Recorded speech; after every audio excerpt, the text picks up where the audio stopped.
So this is a screen we're going to be met with when we first turn the vehicle on. So as you can see, we've got along the side here 6 individual presets. So pressing that button there is going to pull up the preset that we've got. In order to be able to set presets up, we're going to manually tune here, or we can tune to the station using our voice on the steering wheel, which I'll cover off in just a second. So we've tuned to a different station here. In order to be able to save that station as a preset, you're just going to press and hold. And as you can see, the preset's been stored, so we can change to another preset, jump back in, and it has stored that for us. Moving down, off to the side here, we can either turn the audio on or off from there. So as you can see, it does tweak the screen a little bit when we do that. We've got our volume rocker. So pretty straightforward there. Now along the side here, we've got our volume rocker, we've got our tuning knob, and then you can also just press the OK button there in order to accept whatever station that you've tuned to. Down here, this button is going to let us change between our stations. So same thing, in order to be able to move between the menu, we're just going to twist this knob up or down, press OK once you've got your selection. This next one here is going to allow us to connect to a phone. So if we've got music playing, we've got the capabilities to do that. It's the same thing if we press the phone button. So adding a phone in, all we're going to do is press the OK button here. Search for your vehicle on your device and select it once it is found. And you're going to make sure that your phone is connected. And just on the bottom, should come up in just a second. There we go. So we've got Ford Escape down there. So we're just going to press that button. Confirm that the pin displayed on sync matches the pin displayed on your device. So as you can see, the numbers here, 400795, do match. So we're going to say pair and yes. For your safety, please stay alert to changing road conditions and use Sync's voice-activated features while your vehicle is in motion. There we go. And allow contacts and favorites. Absolutely, we want to do that. So we're going to hit OK from there. That's perfect. Now, jumping into the phone here, so we've got a few things to look at. We've got recent calls, contacts, dial, text messages, so a number of options there. If we press this button, that's going to allow us to use certain mobile apps through the vehicle directly. So I've got LiveX Live, which is a radio app. You can also use things like Spotify directly through the vehicle. Moving along to the side, we've got a ton of options. So in order to be able to remove a phone, so let's stay on that phone for a second here. To remove it, all we're going to do is move into our Bluetooth settings. We can either add in other devices, we can view our phone settings, so look at our contacts, our ringtone, and other things. Moving back, we can view Bluetooth devices, which would then allow us to remove the phone. So we can either disconnect or we can completely remove it. So we're going to say yes and remove, and it takes a second and it's disconnected my phone from the vehicle. So as you can see there, it is completely gone.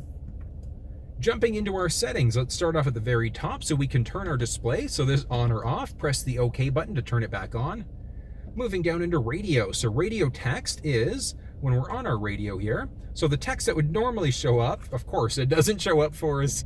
There we go. So this is the radio text. So whether or not you want that to show up, it's a matter of personal preference. Bluetooth, we've got the ability to turn Bluetooth on or off completely. We can add in either another phone or a Bluetooth enabled device. Back and jumping into our mobile apps. So there is a hotkey here we can press, or we can jump into it from our settings there. Clock is going to allow us to change the time, so very straightforward to be able to do that. At the very bottom here is our back button, so that's the one that I'm always flipping through. And then you can either be in that 12 or 24-hour time mode. It's a matter of personal preference. Down a little bit more, we've got some general settings, so we can select what language we'd like, English, Spanish, or French. Distance, we're in kilometers and liters. You can choose miles and gallons if you're down in the States. If you're down in the States, I should say, it'll automatically default there. But if you're traveling down to the States or traveling to Canada, etc., you can select it there. About Sync is just some basic information about what's currently going on in the vehicle. Software licenses, same idea. Master Reset, if for whatever reason this screen is acting up on you, being weird, or if you're selling the vehicle, just make sure you go through Master Reset and reset it back to the factory defaults. And moving down, display, we can adjust the brightness here or along the side as we were looking at earlier. And then we've got our different modes. So we've either got an auto, which is automatically going to flip us between the day or the nighttime mode, just depending on how bright it is outside. So as you can see, that darker mode does turn it down. So it really is just a matter of personal preference there. Moving back, and let's scroll down again, 911 Assist. So as I mentioned, your phone does need to be connected for 911 Assist to be active. 911 Assist, if you're in an accident, vehicle detects it, it's automatically going to dial 911 on your cell phone. Fordpass Connect, the vehicle is equipped with an onboard modem. In order to be able to use it as a hotspot, you do need to have a plan through a data provider. So someone like Bell in Canada, I believe it's Verizon down in the States. Automatic system updates, I do absolutely recommend making sure that you keep that one on. And the reason why is because it's going to automatically update the software and the firmware for the vehicle for you automatically. Make sure that you're connected to Wi-Fi at home in order for that to be able to happen. Voice control is an interesting one. So we've got 3 different options there. So first off, I want to start off with advanced mode. So I want you to listen to this for a second. Tune to 94.9. Tuning to FM 94.9. So we got a little warning before, after I should say, letting us know what was actually happening. If we turn advanced mode on and do that again, tune to 97.7. So it's changed stations for us. So it has changed to 97.7, but it didn't give us that message afterwards. So with the advanced mode on, it's going to make sure that you don't get as many prompts.